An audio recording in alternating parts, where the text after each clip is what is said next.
Alright, today I'm going to talk about what is a wave. And I was having an interesting conversation with my neighbor who says he reads Isaac Asimov. And Isaac Asimov was one of the founders of Psychop, the skeptical inquirer magazine and foundation, where they seek out paranormal or parapsychologists and harass them and try to trick them into disproving that the paranormal is real. And so my neighbor said, well, everything is waves. And he was referring to Tesla, and then I looked up Isaac Asimov, and it turns out that Asimov was sort of struggling with this idea that that if antimatter exists in equal amounts with matter, then there has to be another dimension in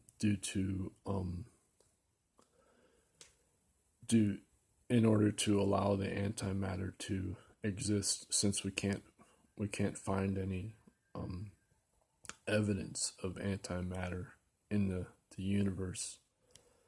And of course now we know that virtual photons have been captured in the laboratory and turned back into photons.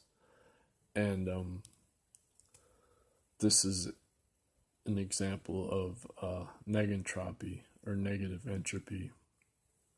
And so when we say everything is a wave, I said to him, my neighbor, I said, well, spin is not a wave.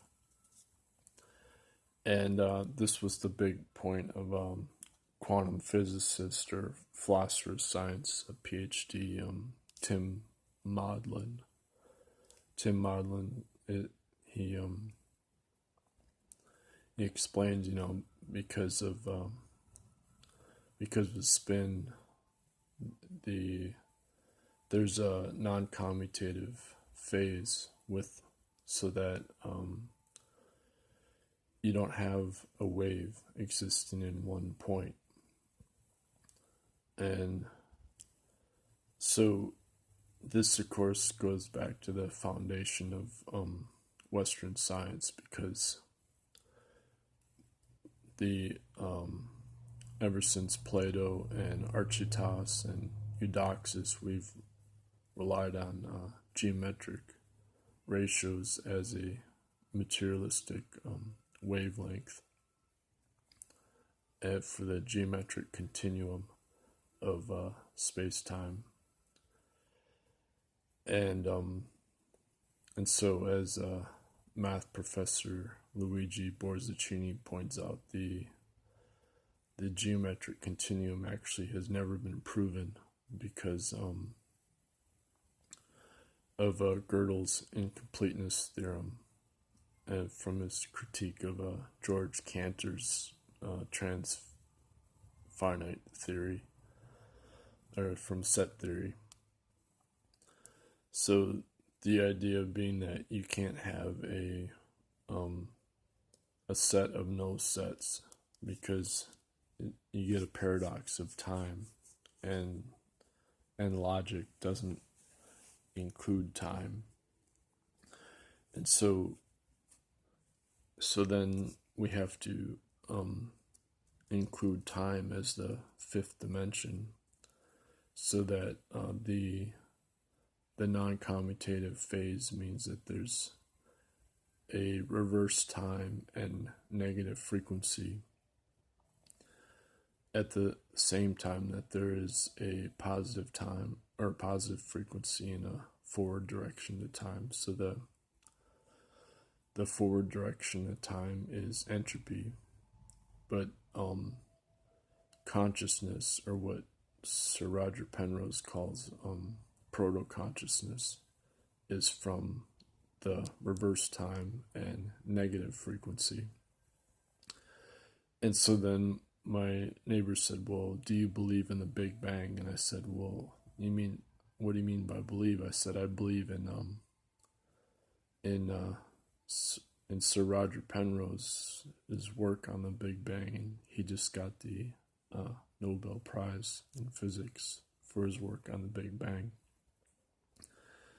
And I guess my friend, he wasn't aware of Penrose getting the Nobel Prize for that, but and it actually technically wasn't on the Big Bang, but he was on his 1964 proof that general relativity proves that black holes have to exist. And so but this led Penrose to finally conclude that there is a previous universe that exists, and the future of our current universe that's accelerating out into space is actually what he calls it, the Stephen Hawking points, as singularities after the evaporation of the black holes. And those points are then signatures from the previous universe, and they lead to the Big Bang, because time is asymmetric and coherent at the origin and end of the universe. So even though space is accelerating in its expansion and time is slowing down, the reverse time energy is increasing as what we call dark energy. And so locally, the dark energy is neutralized as, reverse time, so that the antimatter doesn't exist. But because time is asymmetric, therefore there's a eternal creation of a new universe from the end of the old universe. And this is what noncommutative phase is, as the fifth dimension.